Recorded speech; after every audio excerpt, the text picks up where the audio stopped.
But there was something in the water back then, maybe it was the wine, something in the culture that's different than what we have today. It was a culture that valued education, that valued autodidacts, people who taught themselves, exploration, a fundamental curiosity about how the world works, and an unyielding confidence that even if you weren't an expert in something, you could still figure it out with the right combination of self-education and curiosity.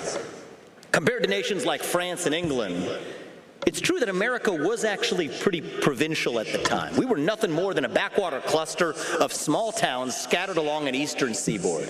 Economically, militarily, geopolitically, it seemed that we were destined to be nothing more than a tiny footnote in global history. Yet the people who wrote those footnotes, they were deeply curious about the world they inhabited, about the history to which they contributed, and deeply confident in their ability to change every part of it for the better.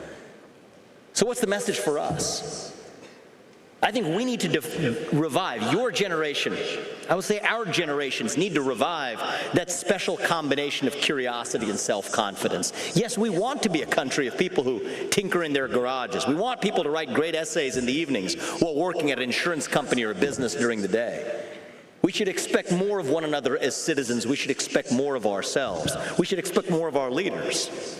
Back then, presidents who left the White House went on to study ancient works in Latin and Sanskrit. Today they sign Netflix deals and play a round of golf in Martha's Vineyard.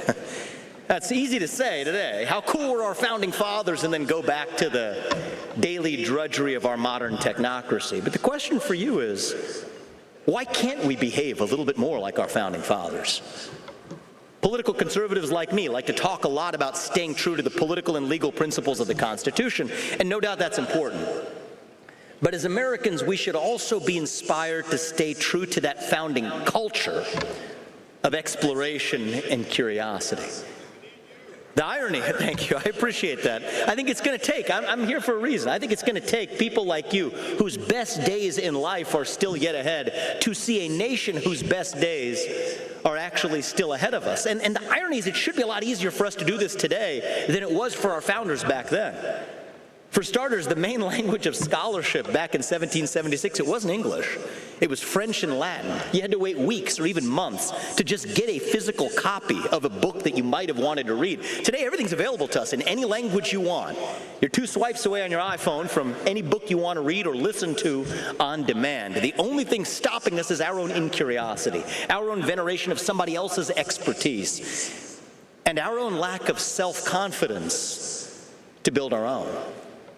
You might think our founding fathers didn't have the time. They were too busy fighting this thing called the American Revolution and setting up a new country to afford the luxuries of intellectual curiosity. But actually the opposite was true.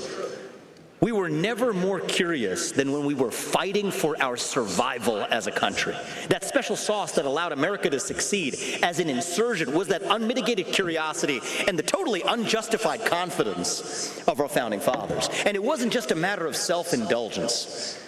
The reason our founding fathers were so curious about the world around them wasn't just to get drunk on it. It was because they strived to make America, their nation, a better nation. It wasn't idle interest that moved them. It was a desire to create a thriving country that would outlive them. And they made that country great.